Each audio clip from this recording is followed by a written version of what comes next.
Berlimpahnya material besar berupa batuan memberikan keuntungan sendiri bagi sebagian warga shelter pelosok Kerep. Mengumpulkannya dan memecahkannya menjadi kerikil dapat menjadi pengisi waktu bagi para ibu. Rp1.000 untuk satu ember kerikil menjadi pemasukan tambahan. Dalam sehari, Ibu Udi mampu memecahkan batu hingga 5 ember. Jutaan kubik pasir kualitas super ini telah menghidupkan penduduk setempat dengan mencari nafkah sebagai penambang pasir. Di kawasan Kali Kuning, kegiatan penambangan pasir dilakukan secara berkelompok dan perseorangan. Setiap harinya, para penambang pasir dapat mengantongi penghasilan antara 50 sampai Rp100.000. Aman ya begini Mbak, tari pasir, tari batu. Kalau dulu yang masih banjir ya lebih dari 1 kol Mbak, 1 truk juga bisa.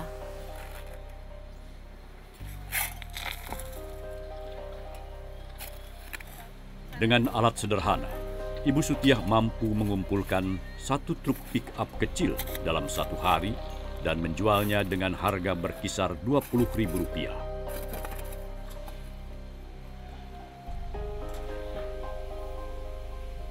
Selain Kali Kuning, lahar dingin yang sebagian besar berupa pasir ini pun mengendap dan membuat delta di sepanjang aliran Kali Putih.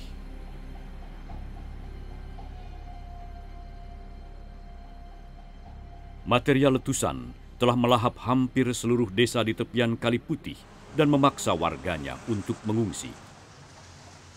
Saya kira kalau di-manage pasir dan batu letusan tahun 2010 ini, dijual oleh pemerintah daerah, membangun Merapi kembali itu sangat mencukupi.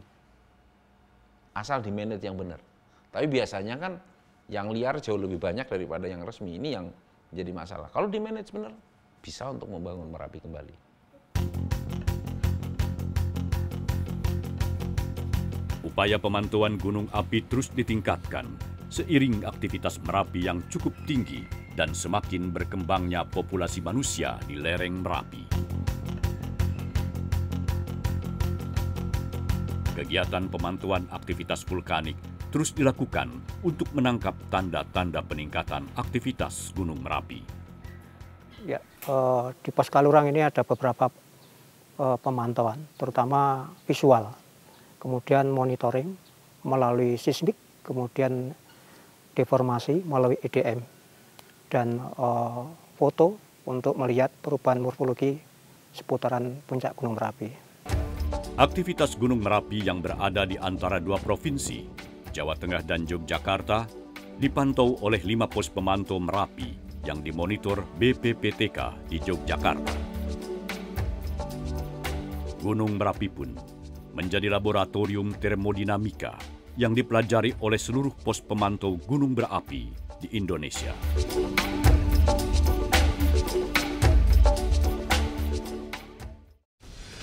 Saat alam membuat aturannya, manusia dengan ilmu pengetahuan memprediksi apa yang terjadi esok dan nanti.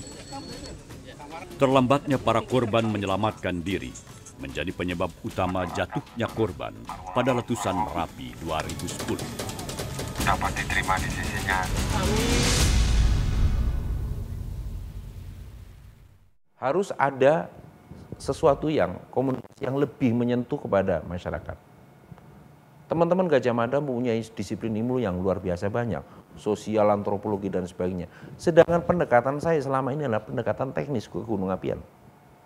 Itulah kegagalan saya. Walaupun kegagalan itu harus ditebus dengan nyawa, saya menyesal, sangat menyesal. Dan saya kira nggak usahlah cari kambing hitamnya, gitu kan. Saya menyesal dengan kejadian seperti itu. Ya kan? Dan ini suatu sekolah yang kalau menurut saya biayanya sangat luar biasa dengan nyawa itu. Ya kan? Semoga ke depan ini komunikasi kita harus lebih baik.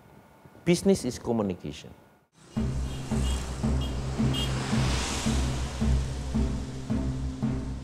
BPPTK atau Balai Penyelidikan dan Pengembangan Teknologi Kegunung-apian mengamati perkembangan gunung api dan mendeteksi prekursornya.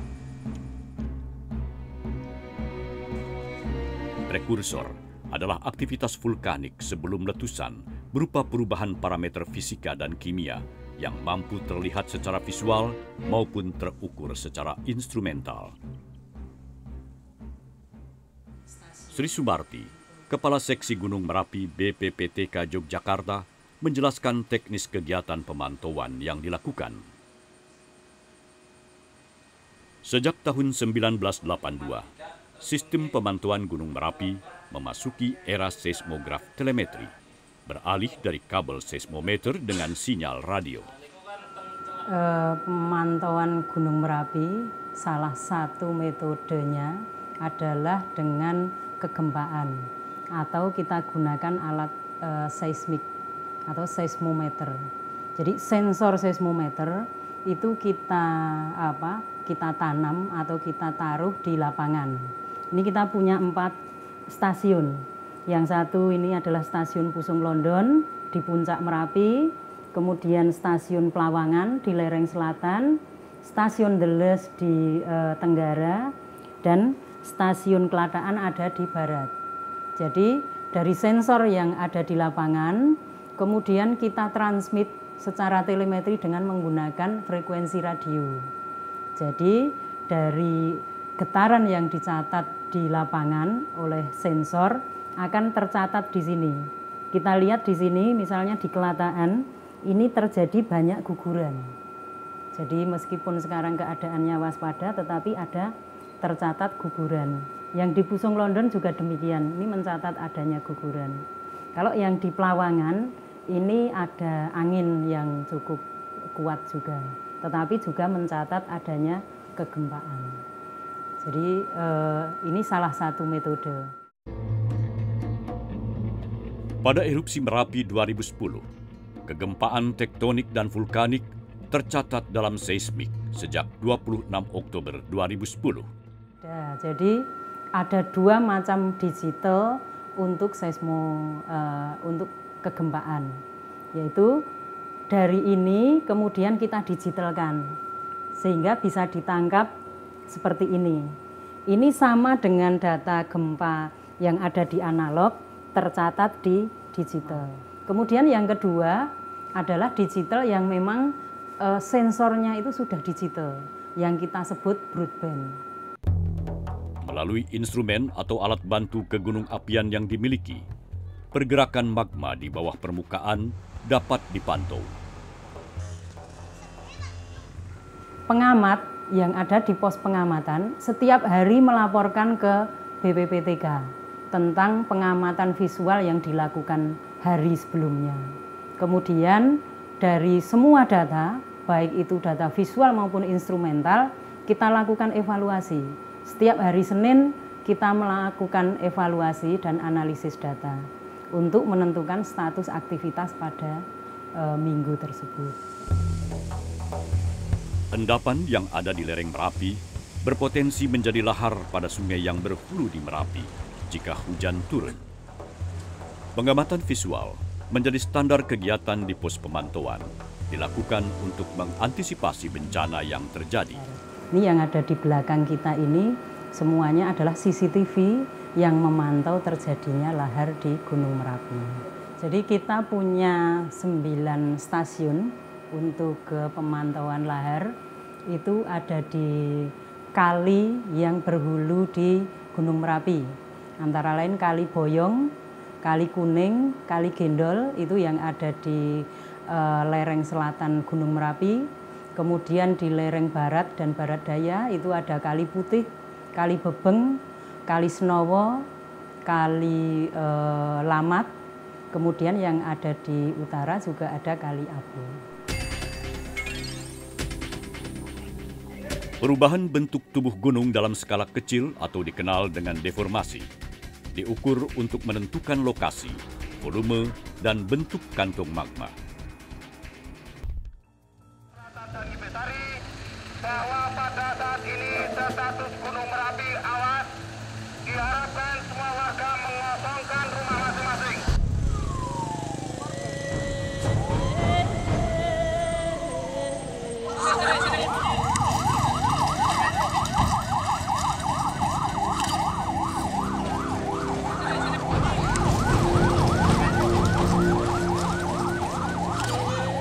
Seperti inilah bila bencana melanda. Kepanikan, hiruk-pikuk, dan ketakutan. Indonesia adalah negeri yang secara geologis berada pada area rawan bencana. Di balik penampilannya yang tenang, Gunung Merapi menyimpan kekuatan alam yang dahsyat.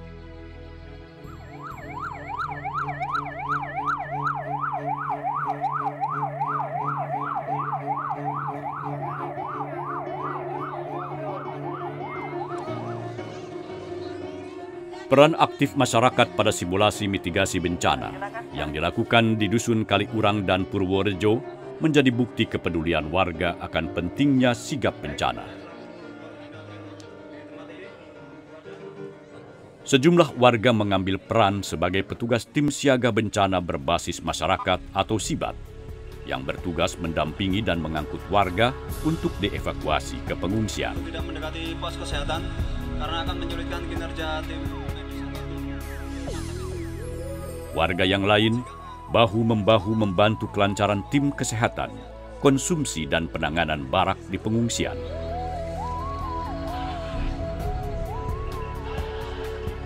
Kondisi mental menjadi kekhawatiran utama akibat dampak erupsi, terutama bagi anak-anak lereng Merapi.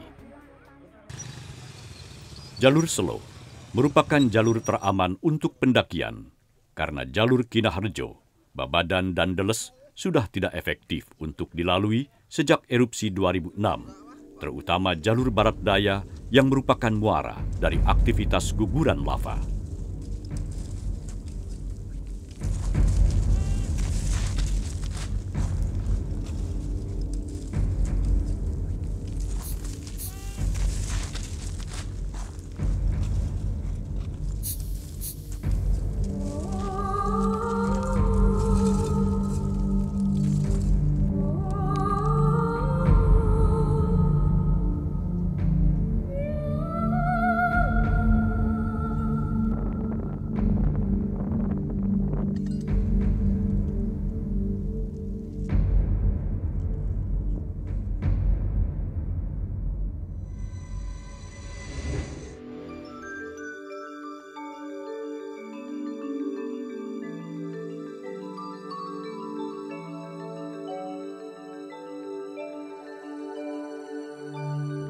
Mencapai puncak Garuda dengan ketinggian 2.980 meter di atas permukaan laut menjadi tantangan sekaligus motivasi utama para pendaki.